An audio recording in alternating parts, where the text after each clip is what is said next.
So one thing I was thinking about after the fact is my last episode kind of sucked. Even if I'm not playing this straight up in the moment, I still want to, whoops, I have volume on, hold on. There we go. Yeah, I still want to be able to, talk about some kind of strategy and stuff, and like, I kind of screwed up. I think I just overthought it. Because I thought a lot, and I had a game plan in my head, what I was going to say and all this, and then, well, you saw the result. So, anyhow, talk about game plan. Obviously, you're going to want to try to construct teams that have synergy and what have you. However, in the more early stages of the game, you can't really create teams like that. You're a beginning player, you don't really have those opportunities. So, what you do want to do at least is try to get enough of the levels unlocked and such. Play through the storyline. That way then you have options open to you so you can gear up your characters. Whatever characters you do have, you want to keep their levels up every time you level up, and you want to try to get their gear as maxed out as it can be for the time, for the time being where you're at. Like for an example, I'm stuck here until I'm level 43. When I get to 43, I'll get that so we can go to gear 6, So that's one thing you definitely want to do. Also, you get the ability mats, so just use them smartly. Like, for example, I did put Hive Tactics on him, but it's pointless. I feel like you need to have a crew of Geonosians, not just one. So don't go put it, like, here's another one, Talia. I don't use her for a leader ability. I never have in the main game. I never will in this game, probably. So I'm not going to waste valuable ability mats on something like her leader ability. So just kind of be mindful about that as well. You also want to be working towards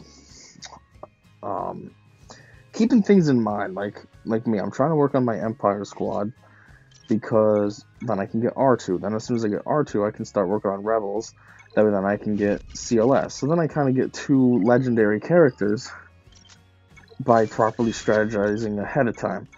But at the same time, you do want to work on teams that you think might have the most viability. Empire is decent, but the decent Empire teams don't show up until later. Like, these early game Empire teams aren't any good. You don't get good Empire teams until you can get, like, Admiral Piet and stuff like that. So, in the meantime, you're going to want to work on maybe a Phoenix squad, because Phoenix squad would have viability. One, they're very synergetic in the beginning stages of the game. They're very good.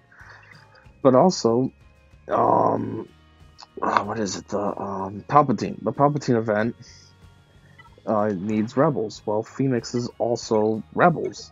So it's like a 2-for-1 right there. So that's a good squad to work on. And then, also, it could help you out here in Arena. Like, look, I'll probably lose, but I'll go after this one just to try to illustrate my point. Another thing you want to do, I know in the beginning stages of the game, it seems like it's a smart move to have healers. Is this too loud? This seems too loud. It seems, in the beginning stages of the game, it seems like it's a smart move to have healers, but I almost feel like you just want to treat it like endgame always, and just work on characters that have high offense. That way then you're putting out serious damage and you're killing your opponents, rather than wasting time with healers that typically suck attack-wise.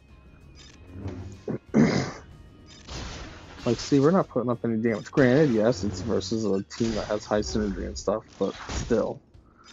What the heck? Thought I could go after Chopper, and then it's going back to Kanan. Be cool if I kick somebody out. I probably can't. But yeah, what other word of advice can I give? If you can hear that motorcycle in the background, sorry about that. That's my neighborhood. Just a bunch of idiots. I don't even think that's a motorcycle, actually. I think that's just an obnoxious car.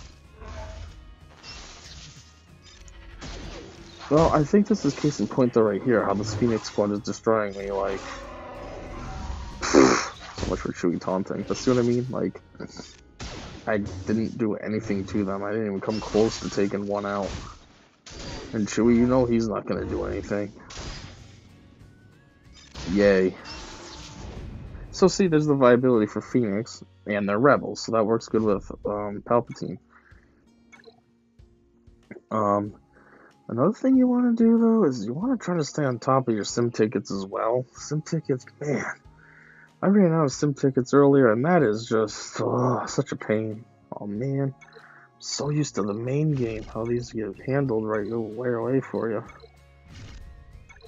This game, I actually have to farm them. What's this going on? Ooh, Snowtrooper. Empire. Snowtrooper's actually pretty good, too. He's still fairly viable in the end game. Anyways, until whatever comes next, so see ya.